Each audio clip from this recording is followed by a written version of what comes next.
All right, welcome to Saturday Family Breakfast Show on Green Life Media.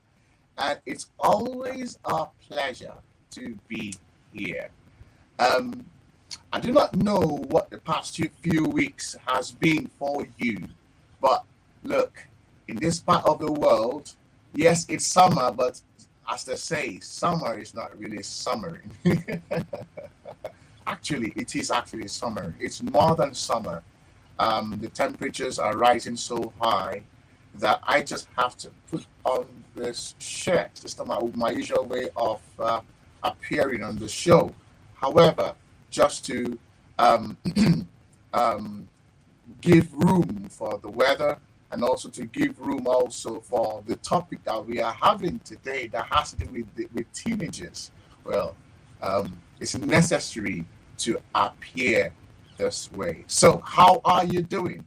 Tell me right on the comment section. Tell us how your past few weeks has been, and also get breakfast. It is really, really important. They do say that breakfast is the most important meal of the day. I do not know for who, but I do know for teenagers, for children, breakfast is really, really important. So if you want them to watch the show, then you have to get breakfast for them. Okay, so this morning we are going to be having a wonderful time talking about how to talk to teenagers and get them to listen.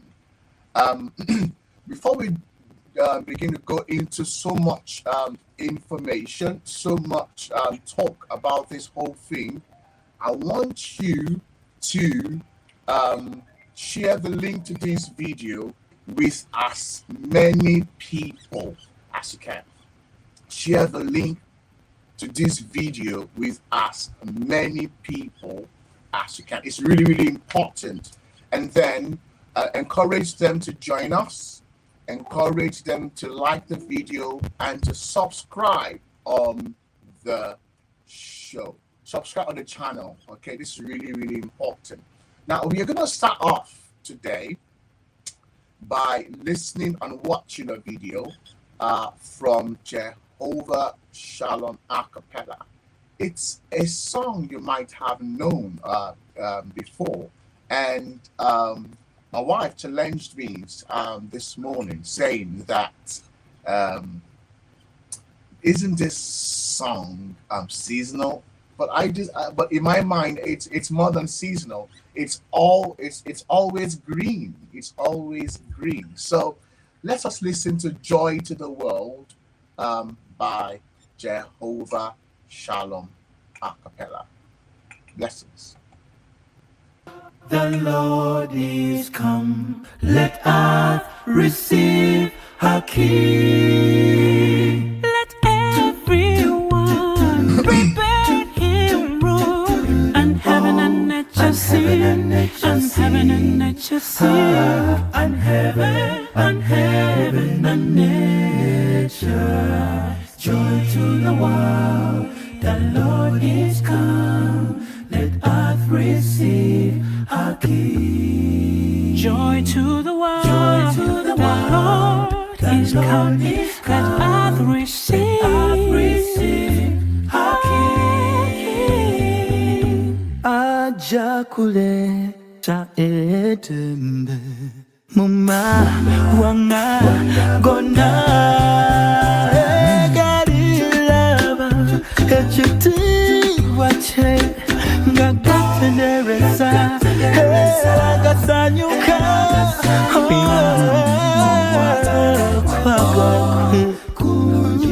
joy to the world. The Lord has come. Let earth receive her joy to the world. Joy to the world. Through Son you come. Let us receive. Joy to the world. everybody. Lord has Sing everybody. earth receive. Hallelujah. Joy to the world. The Lord has come. Let us receive. Receive her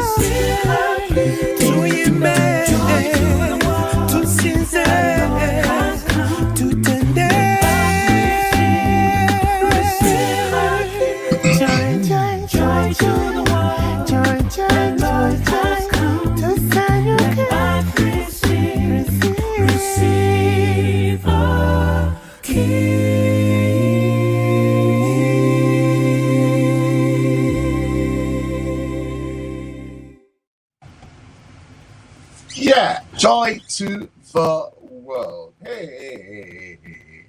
What were you expecting? Really? You think the teenagers are gonna be listening to those kind of hymns that we normally play? Come on, come on, come on. They want something lively. They want something that they can dance to, that they can, associate with. Not just some songs that looks or sounds kind of boring.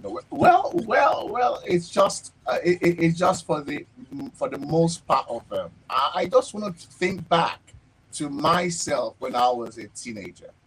Um, it was quite a lot. I'm trying to find myself amongst people, trying to, you know, I did not even know who I was. Anyway. Talk about music. Talk about music. Um, I began to told direction of what was happening. Something that is jivey, something that is danceable, something that is makes me do mm, mm, mm. Yeah. Yeah. Today we're gonna be talking about how to talk to teenagers and get them to listen. It's quite really an important topic, and it is something that is really necessary. But before we begin, hey, what are you having for breakfast? I'm having my green tea to start off with. I can be munching when I am talking. It's not table manners, okay, and it also is not good for the show. You hardly hear what I've got to say. So I'll be having my green tea. You can be having whatever it is that you've provided for the family or for yourself. It's really, really important. Okay. Hello, everybody. Welcome to the show. So back to the topic: how to talk to teenagers and get them to listen. Mm. That age, the teenage age. You see, when children are crossing the border from um, 12, 13, there is quite a lot going on. Suddenly, you begin to see many of them sprout up. They're beginning to grow, tall, and they're beginning to reach the size of some mummies and some daddies. Okay? And then they say, hey, Dad, how tall are you? And that's when you get to see them come close to you and trying to be measuring heights. You know, that is to tell you that hey, things have changed. You don't need to joke with these ones anymore. You need to take them. You need to slow down. You need to start checking. Um, not in terms of um, yes, they are still your children. Yes, nothing can change that. However, the way you relate with them has to change. The way you relate with them has to change. And I personally had to learn this lesson. Okay.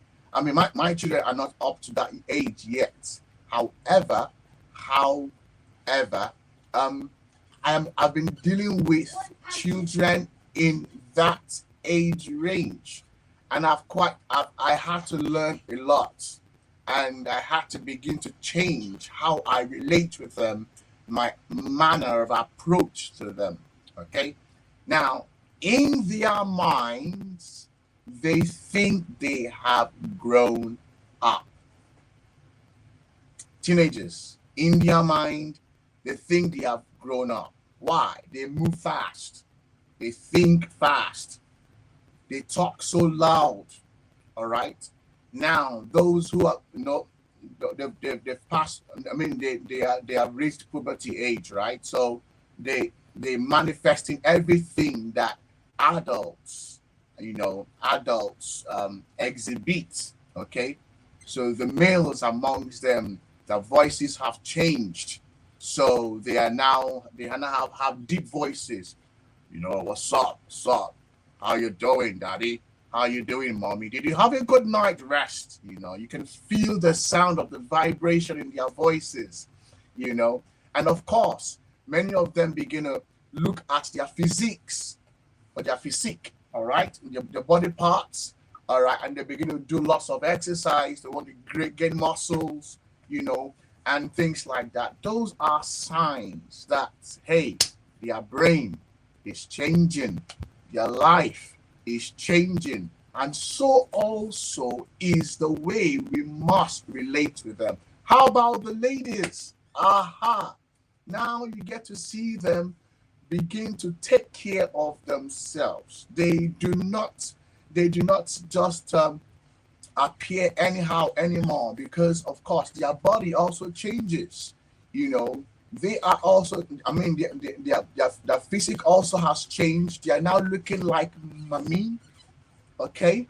They are looking radiant, all right? And boys have begun to look at them in a different way. So this is to tell us, that hey, it's a new ball game. We need to change the way we see them, the way we relate with them. Okay. Now, if we make the mistake as believers, as children of God, if we make the mistake to talk down on them just at every slight chance that we've got, we will begin to lose them. We will begin to lose them. This is why it's really important. But I want some kind of engagement in this talk show today. So let me slow down. I want you to write in the comment section, everybody, what experience did you have when you hit 13? What were the teenage sudden tendencies that you experienced? Please, just in a few lines, maybe 2 sentences, all right? Or if you can, 1 sentence, go to the chat section and just type in there your experiences, okay? Please, this really means a lot to me. Having us to have an engagement really helps the show to move on. Now, while you are doing that typing quickly in the chat section, I will be having tea, okay? And at least I will wait for like 30 seconds, 45 max, before we press on. So let the messages begin to roll in.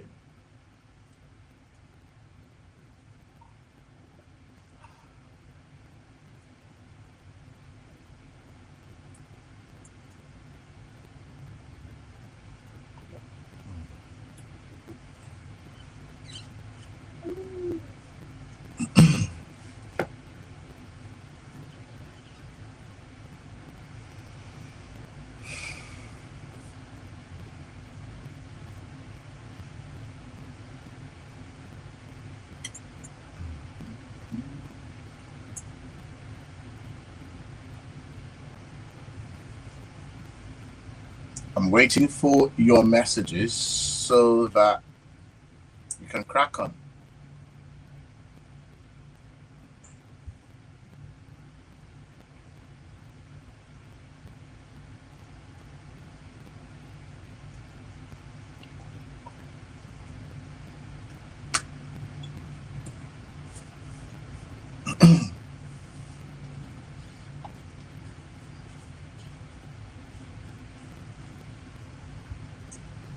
We haven't seen anyone yet.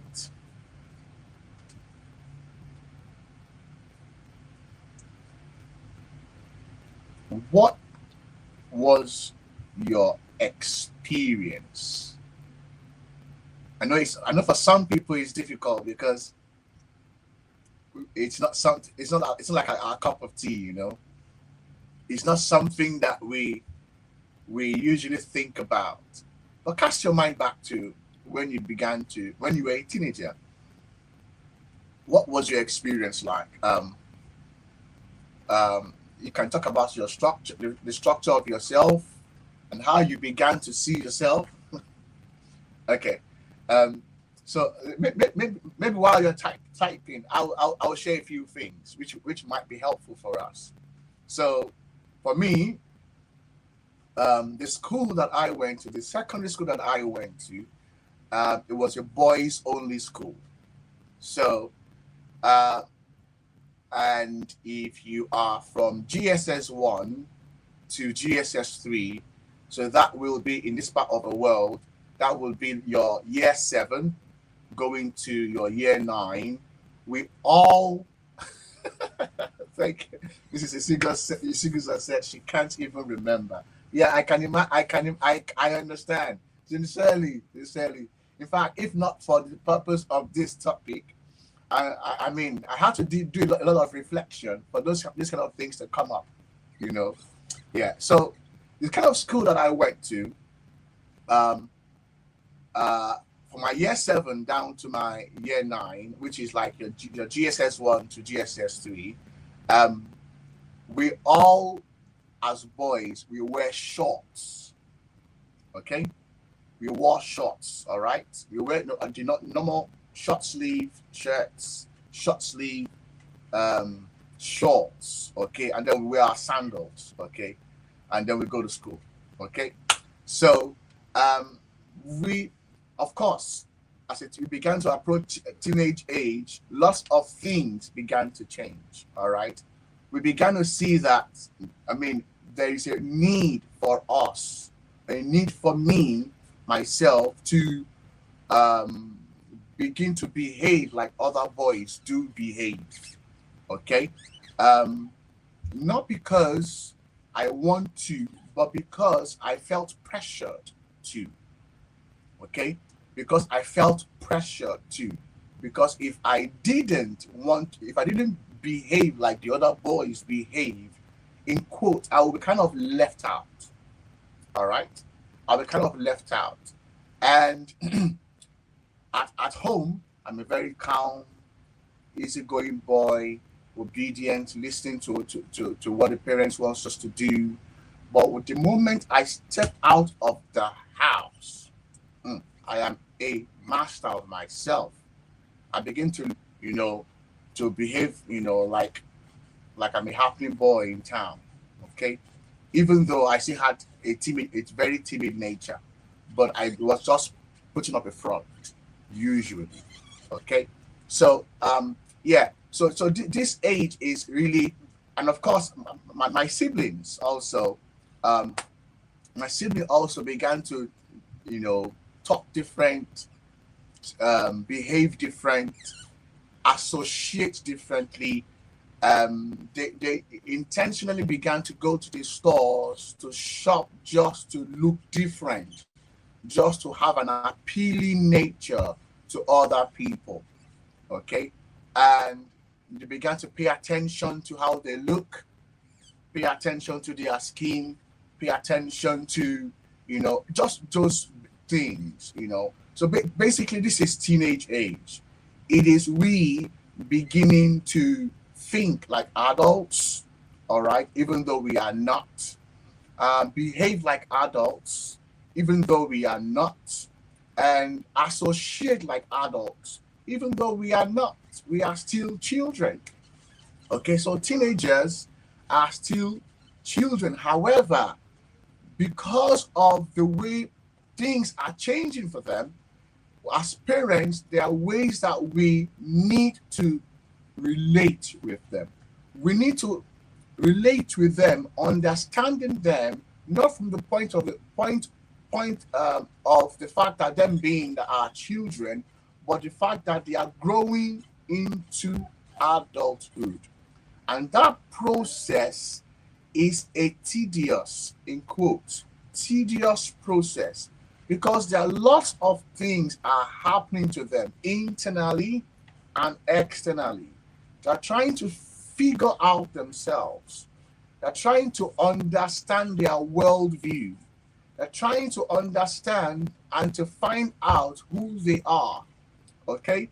And so this so much pressure is going on internally in them. Just imagine the breast popping up, all right? Them experiencing, their menstrual cycle as ladies, all right? And guys having beards, and becoming muscular, looking like dad, all right? And their eyes are always everywhere and things like that. It's so much pressure for them within a short time frame. They are not familiar with that lifestyle. They see it everywhere, but for it to happen to them, it's a big change for them. It's a big change for them. So we've got Amara Chukwu Miracle. She says, when I was at that age, I started finding what I really wanted in life. I started growing my self-esteem. I wanted to do more things, and I stopped telling my mom some things because I felt grown. Of course. At that age, this is why this topic is important. The teenagers have a tendency to start withdrawing from parents. That dependence they used to have on us, they will start withdrawing because they will start questioning the trust or the belief they have in us parents. They will start thinking like that. Why is it that every time I want to approach something and I want to say something, they say, no, don't do this. No, don't do that. I do not trust you with this. I don't trust you with that. Those words, those kind of communication to teenagers begin to make them withdraw away from their parents and begin to speak to their peers, because their peers are also experiencing the same thing that they are experiencing. And then they begin to learn from each other rather than learn from mom and dad. It will take a lot of trust or belief, a lot of trust for you to be able to gain their trust back. So this is why it is important that this stage you draw closer to them. Not like you are pursuing them all around, but you begin to speak to them as, in quote, adults. They are not adults, but you begin to, relate with them like, okay, I understand you. I know where you're coming from, and I understand what you are going through because I've been through it, and it's quite understandable. Okay, you understand them, you empathize with them. Okay, you make them feel comfortable talking to you. All right, and those criticisms, those harshness needs to reduce to the barest minimum. It needs to reduce to the barest minimum. You need to now start. Previously, you probably would be making decisions for them in all things, but now you need to start losing the rope. Before you held the grip tight, but this time you need to start releasing your grip, allowing them to explore, but with some kind of guidance. Because if we don't do this, we will have lots of problems. There will always be clashes. There will always be friction between mom and daughter, between dad and son. There will always be friction. And you will be hearing that, oh, you don't respect me, oh, you talk to me anyhow, you don't even care about me, and things like that. You'll be wondering, what do you mean? I care about you for me to even correct you. But however, it's because they are perceiving it differently. They're perceiving it differently. And any slight misunderstanding can escalate.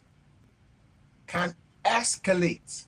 And you don't want your children to go and learn ungodly things outside. You want them to learn from the family. You want them to learn from the home. So, ease the gas. Slow down on your pressure. Okay? Now, remember, the teenagers are already going through different kind of challenges in their minds. Them trying to figure out themselves, them trying to pursue their interests, you know. Now, all these things are really those kind of pressure. They are pressure from within. Now, in the home front, when you give them more pressure by saying, oh, you're always messy. You don't clean up your room. Your clothes are dirty. You talk anyhow. Look at how you are dressing. Oh, be responsible. Show yourself as a Christian. We are. This is how we are. We are not like unbelievers who care. You know, those things are like pressure for them. Pressure for them. So we need to slow down and talk to them. Okay. Now, why do we need to do this? It's simple. I will be showing you. I will show you a kind of slide that could help us understand the brain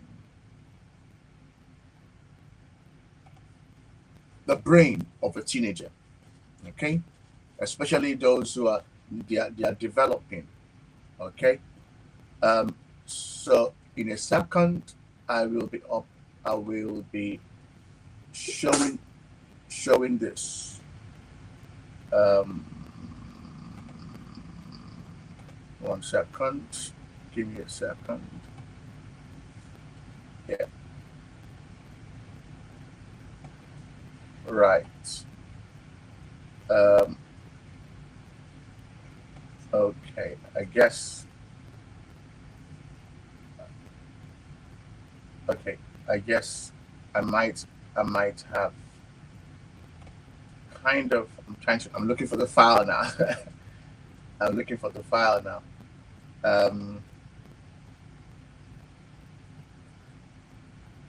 Okay. Maybe I put it in the wrong place. But this will kind of give us an understanding of how the brain of teenagers is. Okay.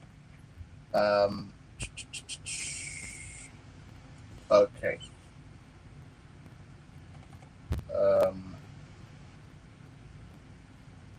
Right. Okay. Right. Okay. I'm starting to get it up now.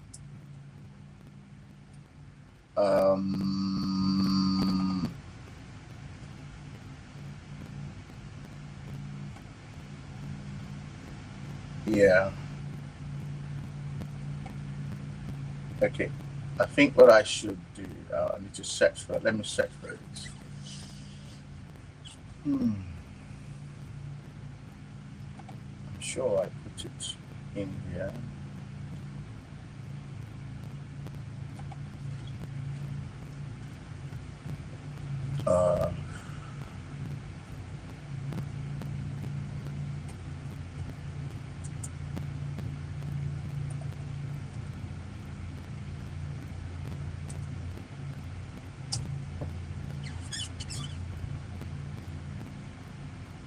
Sorry.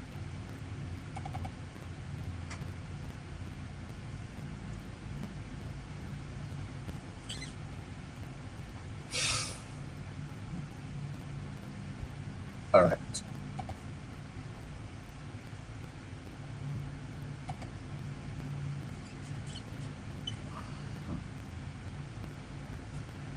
Okay, found it.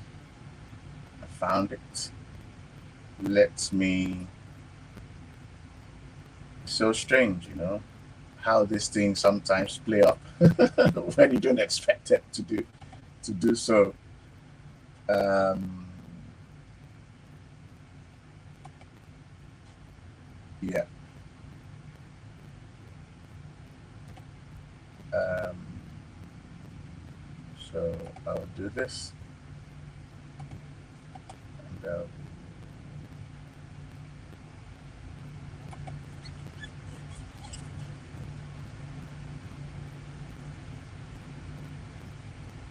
yeah,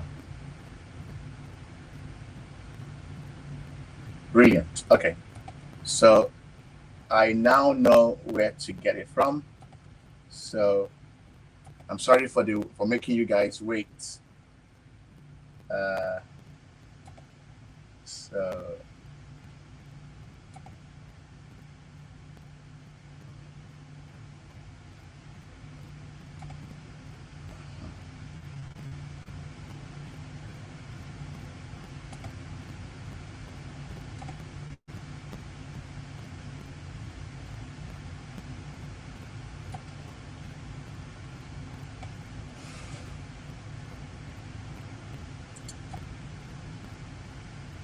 okay.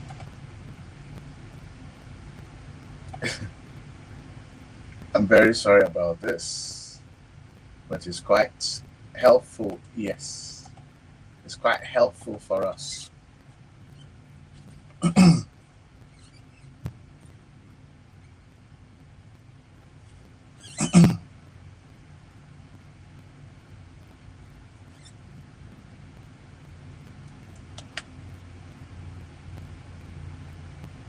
It's trying to load itself now.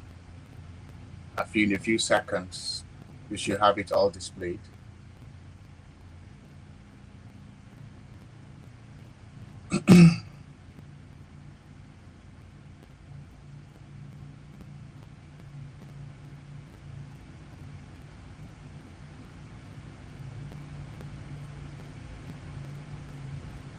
Yeah, I found it.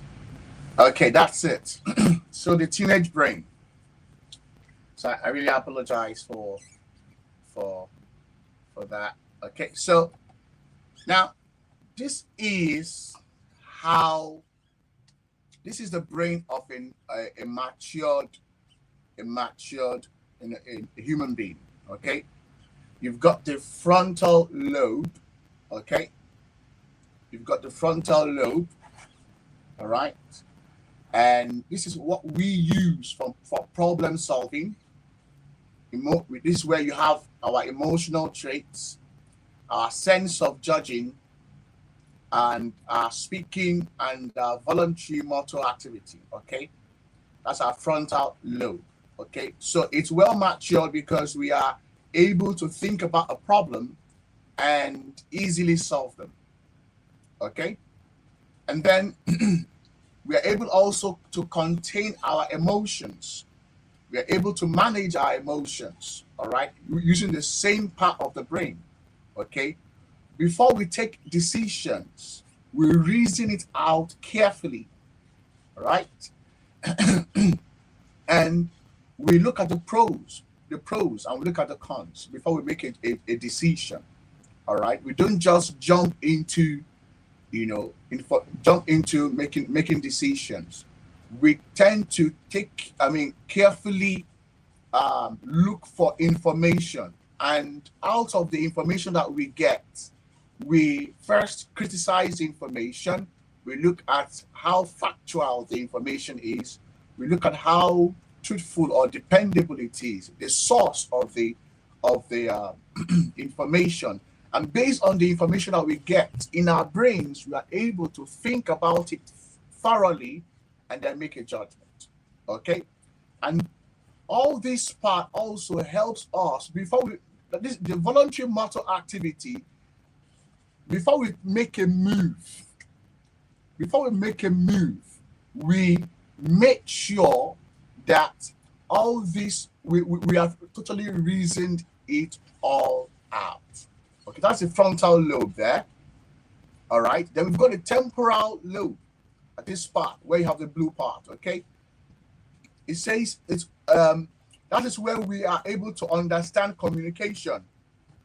Okay, we understand communication, and it is well developed. When somebody says something, we try to understand the figurative meaning, the literal meaning, the contextual meaning. But teenagers might not all have that figured out yet. so they might not be able to understand that. Okay. And of course, this part of the brain is the brain stem. Okay, where you have the where you have breathing taking the breathing, but the body temperature, the digestion, alertness, and all that, they are all connected to this part of the brain. Okay, so basically, for us adults, we are able to regulate. We are able to regulate our emotions. We are able to regulate ourselves. When we are hungry as adults, we have the capacity to hold on. You know, even though we are hungry, we have the capacity to hold on carefully to ensure that we don't just eat any kind of food, but we eat a kind of food that is that will be beneficial to us. We didn't just eat kind of, for those who have information about, balanced diet, we take it, we are very cautious about all this. Now, I'm taking time to talk about this part so that when we are relating with our teenagers, we will understand them more. And based on this understanding, we are able to, empathize with them and relate to them based on this new knowledge that we have gained. Okay, and all that. But let's not just let us not spend too much time here. This is for a grown-up adult. Okay, now the teenager's brain is not as developed as the adults. Okay, now while we take a lot of time to make a decision, most teenagers are emotionally driven. They are emotionally driven. Most teenagers, they are what's it called? Their rational thinking is not developed yet. So they are moved by feelings, their emotion. So that is why if you look at many adverts, especially adverts that appeals to teenagers, there are those kind of adverts that appeal to their emotions. So adverts that has to do with the senses of feeling, the senses of taste, the senses of of touch. So those are the kind of advert that is appealing to them. Okay, and then they will most of the time respond out of impulse, not really well thought out, not really well thought out. They respond to, oh, is this thing gonna make me feel good? Yeah, I go get it. Oh, how is I've been hearing about sexual intercourse. How is it like when they are speaking to their peers? Oh, it's good. I used to. That's why. And then when they begin to laugh at those who have not maybe experienced something, those teenagers feel left out. Okay, because remember their parents are always criticizing them. Their parents are always criticizing them, and they have lost trust in their parents. There are a lot of things. There's so much confusion going on in their brain. The things that they've seen on TV, the things that they've read, the things that they are experiencing in their bodies, the things that their friends are saying, and then mom and dad is always, criticizing, always speaking harshly to them, does not even care about how they are feeling. Okay, so they will, when they're having these pressures, they will not go to their parents. Rather, they will go to their peers. And whatever their peers says, even though they have learned from home, they have learned from you parents that, it is not good to have sexual intercourse as a teenager because of lots of risk involved. They will not rationally think about those risks. They will rather, feel pressured to break their virginity. They'll feel pressured to break their virginity. Why? Because they are impulsive human brains. Because of their impulsive human brain. All right. Now, I want you to look at this, traffic sign. Stop. Get ready. Go. Their impulsivity, just goes as fast as go quickly. Except the ones that you have really put information in their heads, you've really talked to them, you've really understood them. When they hear those things, yes, their emotions are still there. However, they would kind of use this gauge. Is this good for me? Yes. Will this benefit me emotionally? Yes. Okay, I'm getting ready. But wait a minute. Does God want me to do this? Maybe not really. Stop.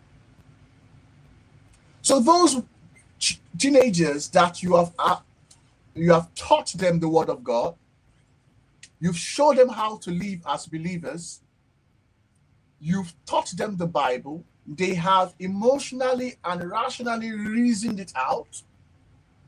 You have walked the walk with them on how they are supposed to live, even in their teenage years, how to combat the peer pressure. So before they make decisions, they would go through this process. The process of having to check things before they take action. And this is a continuous attempt. This is a continuous work that we have to do as parents. A continuous work. We need to get close to our teenagers, not by pursuing them all around, but by having talks with them. Not talking down on them, but relating with them. Now, I want you guys to please share what you are thinking with me right now. From all the things that I've been saying so far, share what your thoughts are in the comment section, okay? Because we need to get life back into our homes. We need to get our teenagers on the side of the Lord. Joshua said, who is on the side, Moses said, who is on the side of the Lord? Okay, so we as parents must get the teenagers on the side of the Lord. And how do we do that? Yes, we are going to pray. Yes, we are going to teach them the word of God. But no, we are not going to force them to do it. Because if we do that, they are gone. We have lost them. If we do that, we have lost them. So we need, so I'm waiting for your comments about what you are thinking regarding the things that I have shared so far. Okay? What are your thoughts about these things? Because as parents, guardians of these wonderful young people who are trying to understand themselves, understand life, if we do not understand how their brain works, then it will be difficult for us to relate with them. It will be difficult for us to talk to them. It will be difficult for us to get them to listen to us. Because at this stage, they will not listen mostly to peers. And of course, this is one of the things that the devil does. He does not, I mean, we ourselves are not aware or fully aware with this. Because what you do not know, you cannot give. What you don't have, you cannot give. If you don't understand your teenage children, then it will be difficult for you to relate with them. It will be difficult for you to relate with them. And I bet you are the best resource that they have. Because number one, you are born again, you are a Christian. Number two, you are a grown-up. You are able to regulate your own self. You are able to regulate your own feelings. You are their parent. They have known you all their lives. So you are the best resource that they have got. These peers just happen to have known them in a short while. But because they are at the same age that they are at, then they will struggle if we don't appeal to their emotions. You see, once again, I'm speaking about teenagers being highly emotional. Okay? Teenagers are highly emotional. So if you want to get them, I'm not saying that you should accept everything that they do. No, not at all. We must teach them responsibility. We must teach them how to behave in public. We must teach them the consequences of taking certain decisions, of taking certain actions. However, the fact is still that they are highly emotional and they are impulsive.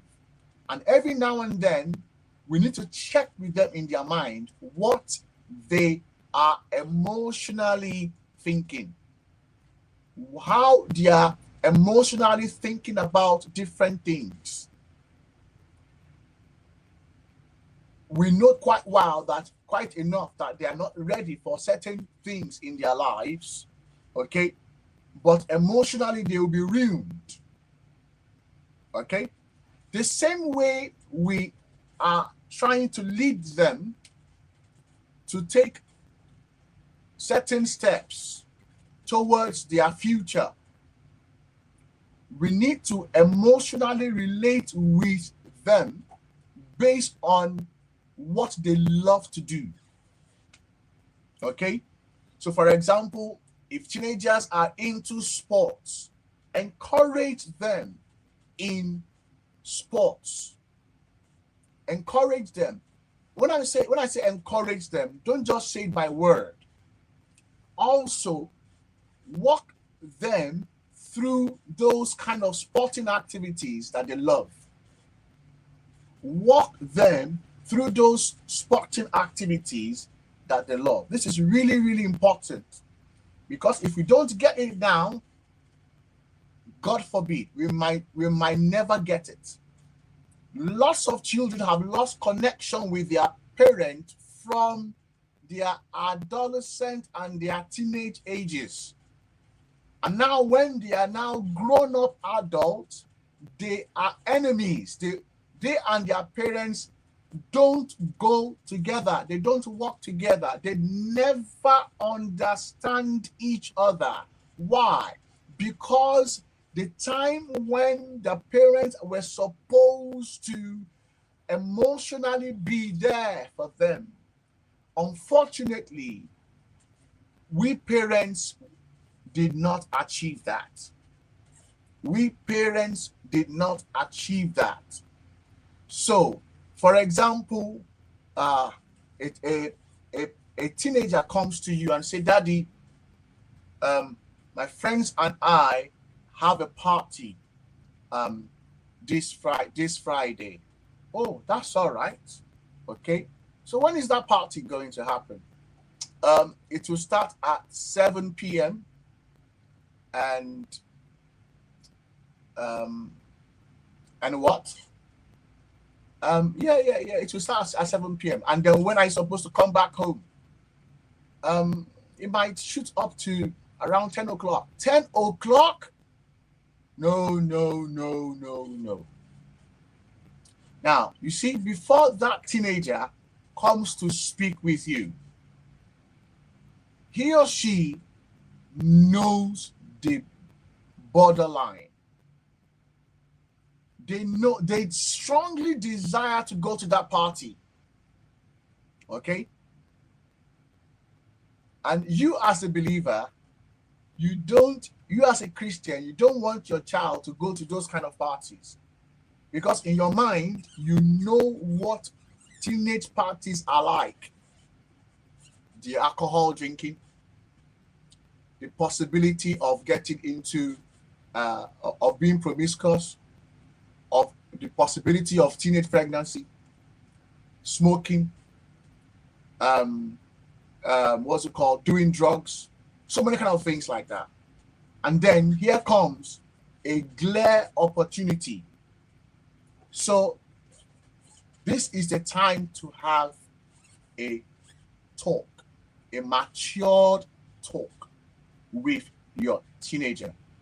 Not just shut them down, not just drive them out, not just say no, case closed. Rather, we need to sit down together. So, wow, okay. Now, you want to go to this party, right? Yes, Dad.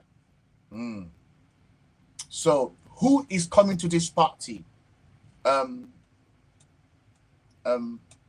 They say it. Oh, Paul is coming.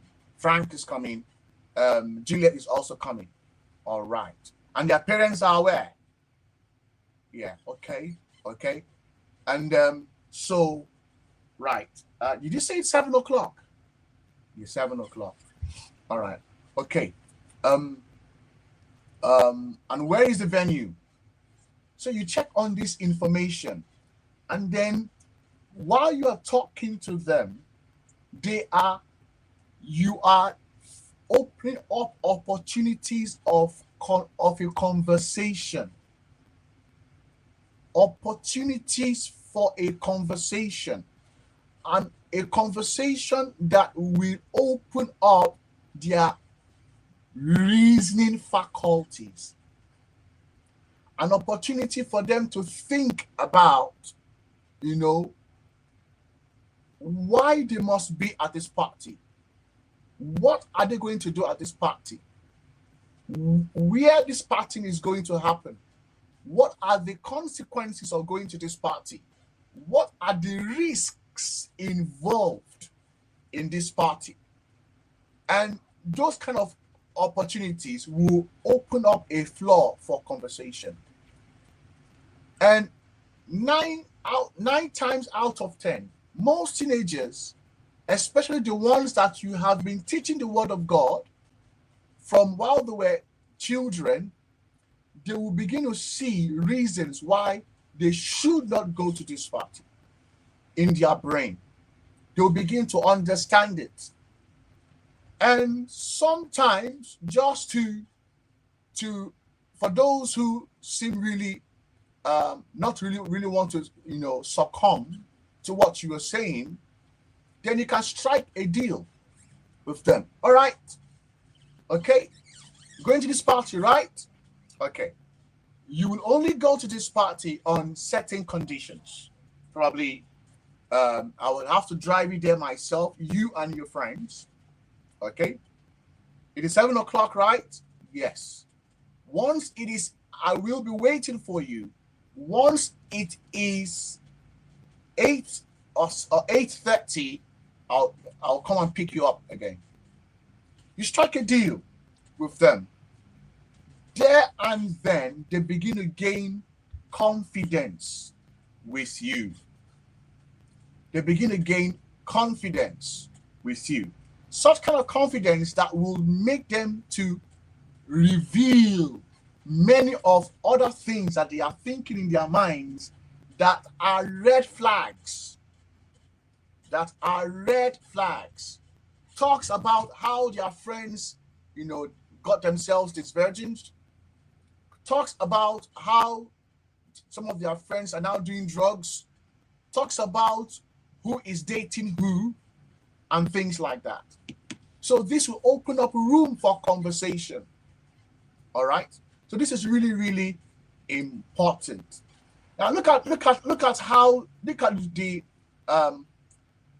brain. And remember, we talked about the frontal cortex.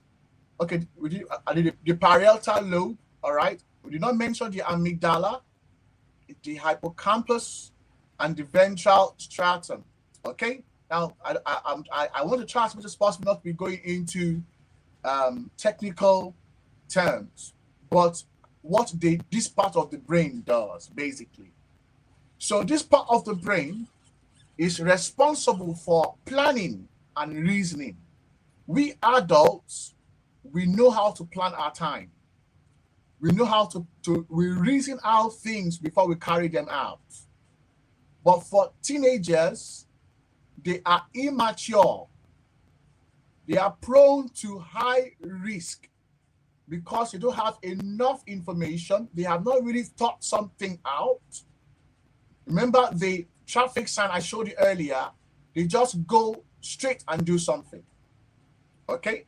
Now, this is the part of the brain that is emotionally, has to do with lots of emotions. Okay? All right? It's called the amygdala.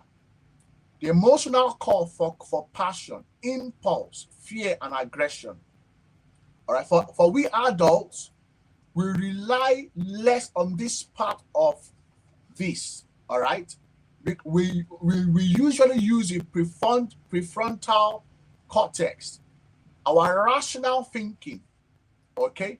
Our rational thinking, we do less of the emotional part, okay?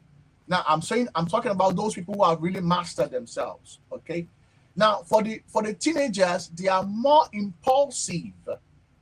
They are more impulsive. That is why when you are shouting at them, they will shout back at you as well. Why? Impulse. So different children or different teenagers behave differently. So those that have the fear of God in them, they will just be rumbling. They will just be what's the word? So when you shout at them, they'll walk away from you, or they'll be they'll put your hands like that, and they'll be speaking beneath their voices, under their nose. Okay, all right, and then we think that they are still they are disrespecting you, and then we still lash at them again, and then they burst into tears. Okay? We emotionally break them.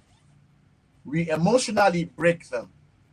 However, we can treat them differently, okay, by playing to their emotions, understanding them, and helping them to understand issues clearly before they take decisions.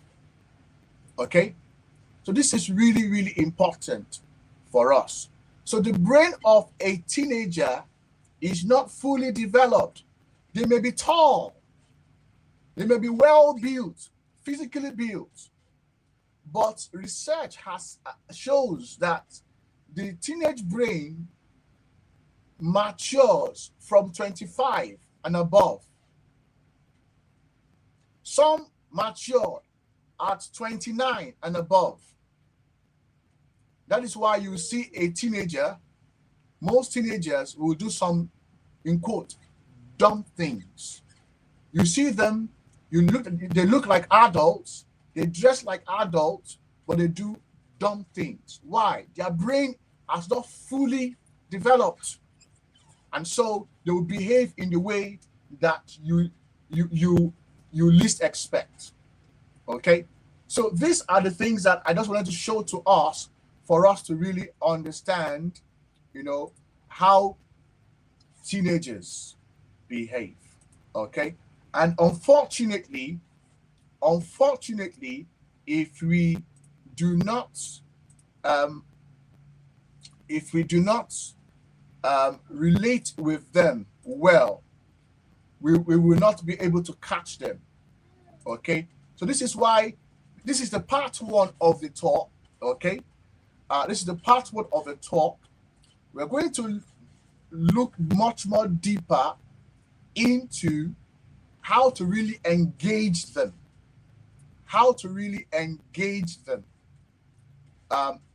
in our next show.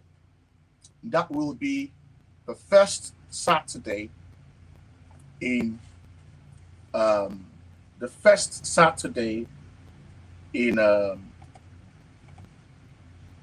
the month of September. Okay, so please, before we go, I would like you, please, every one of us, please share with us, what are you thinking from all the information that you have gained today, from all the talk that I have given today. Please go on into the chat section and reason it out. Share what you think. All right? And I will be expecting that we do that quickly in the next few minutes before we watch another video, another music video, and then we say our goodbyes. Okay, so let's hear from you what you are thinking. Okay, in terms of the brain structure of the teenagers and how we should understand them. Okay, have you had a prior knowledge of this in the past? Is this a kind of reminder for you, or you don't even know this at all? And then, but now that we have shared it, you are going to be seeing your teenagers in a different light, and you are going to be relating with them based on this information. Okay, so I'll be waiting for your comments to begin to comment. Please share your comments with us. This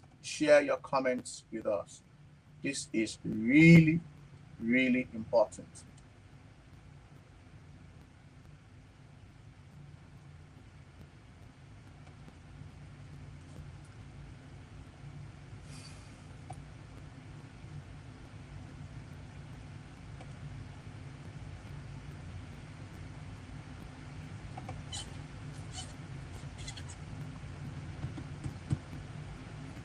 Okay, what we're going to do right now, because of our time, we're going to watch a video from Jehovah Shalom a cappella, which says On the Jericho Road. Okay, and after this, while this is playing, you can send your messages, and then once the video ends, then we can look at your comments. Okay, thank you, everybody.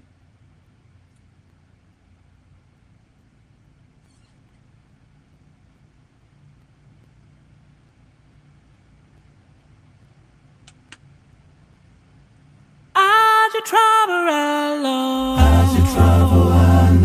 on the Jericho road, does the world seem all wrong? And heavy your load, just bring it to Christ. Your sins are confessed. On the Jericho road, your heart He will be led. On the Jericho road, there's room for just two. No more and no less. Just Jesus and you. Each burden He'll bear. Each sorrow He'll share. There's never a care. For Jesus is there. Oh, brother, to you, this message I bring. Though hope may be gone, He'll cause you to sing. At Jesus' command, sin shackles must fall. On the Jericho road, will you answer His call? On the Jericho road, there's room for just two. No more and no less. Just Jesus and you. Each burden He'll bear. Each sorrow He'll share. There's never a care. For Jesus is there.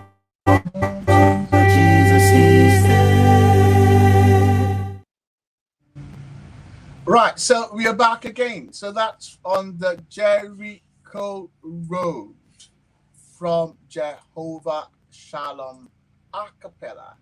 And if you listen carefully to that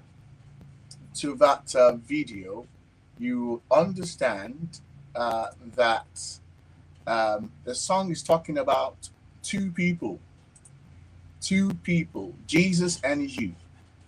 Just like we sometimes don't understand Jesus, we don't understand some things that surrounds us. Our teenagers also don't understand us, let alone understand Jesus. But the Spirit of God that is inside of us and working in them will bear witness that they are the sons of God.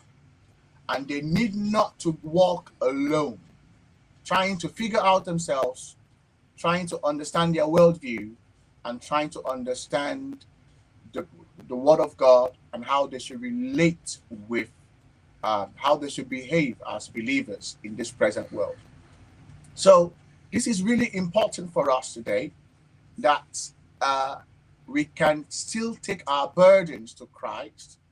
If you are a teenager and your parents are not understanding you, I want you to understand also that it's not like they hate you. No, it's not like they intentionally want to disrespect you. No, it's just that they themselves do not know how to relate with you. They don't understand how to relate better with you. So give each other a break and give yourselves a chance to relate with each other. And as you give those opportunities for conversations, you can as a teenager, you can also open up a conversation with your parents, all right? And try to understand where they're coming from and where you are coming from. And come to a compromise, you both, so that you can understand each other. Because you see, your parents are the best resource that you have got. Your parents are the best resource that you have got. Believe me, your peers can offer you lots of good things as well. But I tell you, your parents are the best resource that you have got. So you need to learn how to strike a balance between relating with your peers and relating with your parents. And also, you need to also understand the reason why you are behaving the way you are behaving, and why you should slow down before you take a decision. Share your thoughts. It's really important that you share your thoughts before you take a decision. Share your thoughts with your parents. Share your thoughts with, a trusted adult who is a believer. A trusted adult who is a believer. All right? If you are finding it difficult sharing with your parents, share with a trusted adult who is a believer. And then gradually you quite understand certain things. And then, of course, things will go well for all of us. So thank you, everybody, for joining us today, this afternoon, or this morning. It's been a wonderful time having this discussion, having this chat with us all. And I am so glad and I am so humble that you've given us an opportunity for us to come into your homes via this YouTube channel. And I pray that we and our entire households will be transformed by the renewing of our minds. Okay? Right. We'll be back first Saturday in September on the same topic: how to talk to teenagers and get them to listen, part 2. Till then, enjoy each other's presence, enjoy God's presence. Have a wonderful Saturday and weekend. Bye for now.